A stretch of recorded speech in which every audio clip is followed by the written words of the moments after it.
So we have Maulana Wahiduddin Khan, a scholar in Islam. Internationally, he is all the time. If you ask for an appointment, and you'll find that 90% of the times he is lecturing all over the world. So we listen to him on Islam as far as health and happiness is concerned. I will request Maulana Sahab to, when we were interacting before the session, and I said describe Islam in one word, then he said peace. He says Islam means peace. He said the very meaning of that word Islam is peace.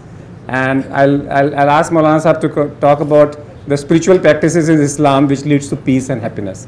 All yours. According to Islam,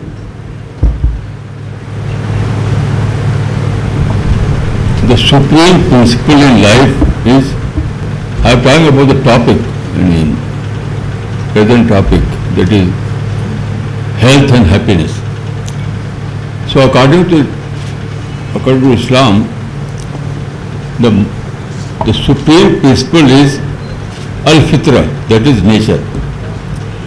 All kinds of good can be achieved only by following the law of nature. This is the Islamic principle. There is a verse in the Quran, أَفَغَيْرَ دِينِ اللَّهِ يَبْغُونَ وَلَهُ أَسْلَمَ مَنْ فِي السَّمَاوَاتِ وَالْأَرْضِ طَوْعًا وَكَرْهًا. It means that the whole universe is following law of nature. So is required by man. Man must also follow the law of nature. This is the basic principle. Then let us take the question of health. I think that we have a birthright to live in health. Health is our birthright. Good health is our birthright. But how? You must pay some price. That is, you have to follow the law of nature. For example, one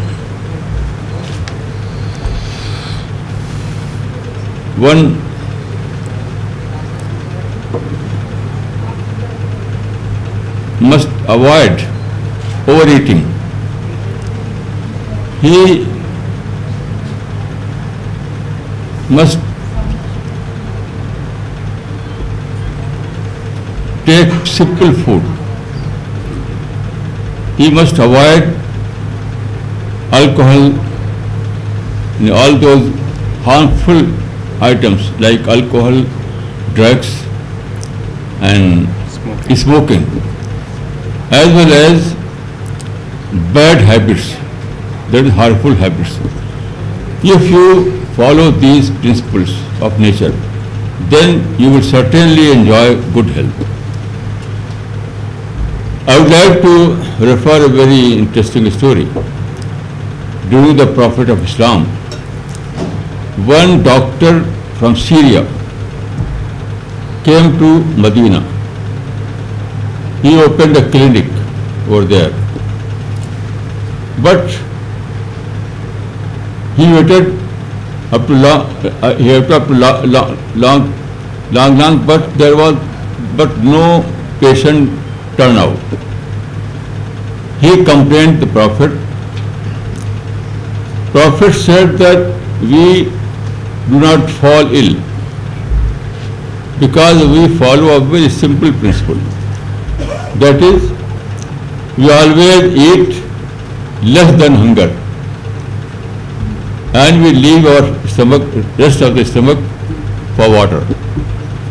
Doctor said, those who follow this principle, they don't need to visit a doctor's clinic. Then let us take the question of happiness. What is happiness? Happiness is only the other name of peace of mind. Allah bi zikrillah tatma'innul qulub. If you are tension free, then you are able to live a happy life. Now, what is the formula? There is a verse in the Quran, لَقَدْ خَلَقْنَا الْإِنسَانَ فِي كَبَدٍ. We have created man in problems.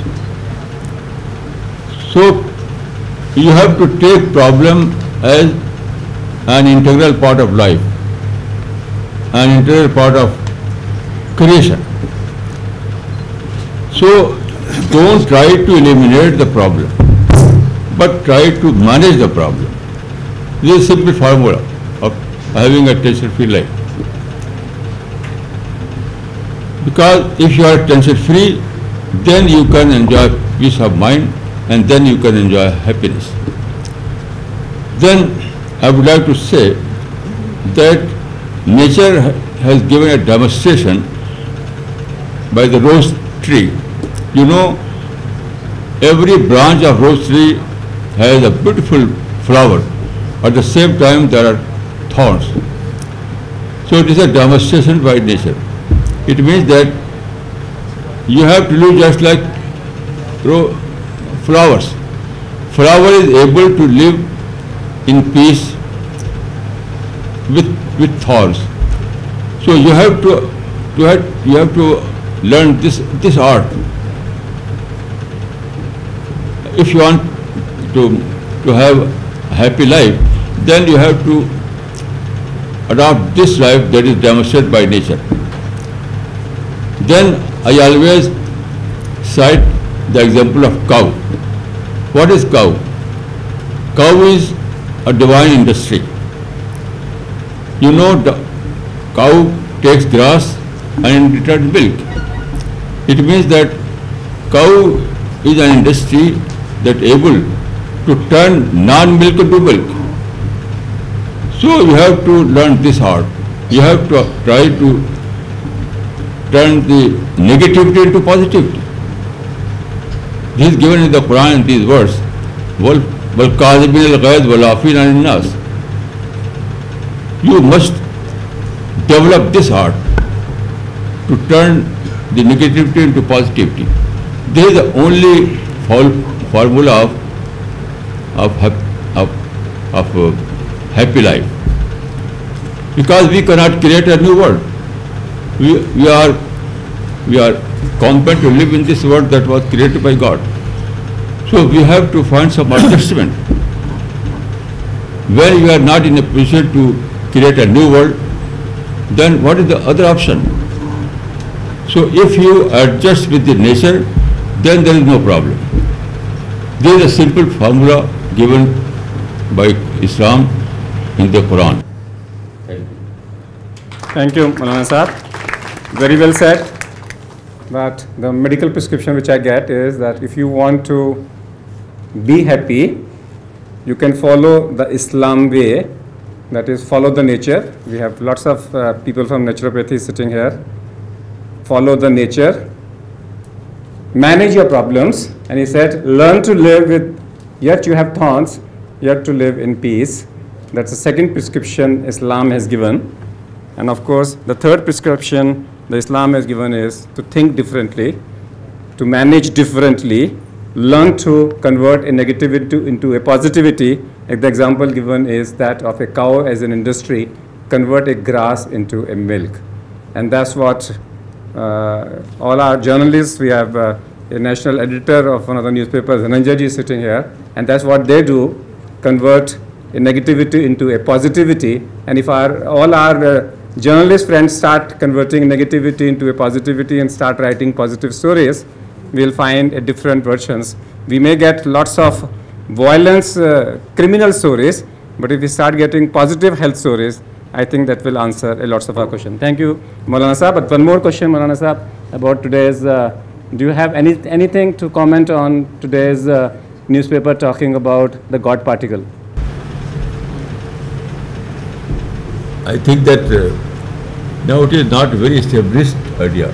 Scientific community is not in a position to say that is any established fact. So how we can? So it is not an established fact. Again, it's a particle. So when the time we say particle, it cannot be equated to God.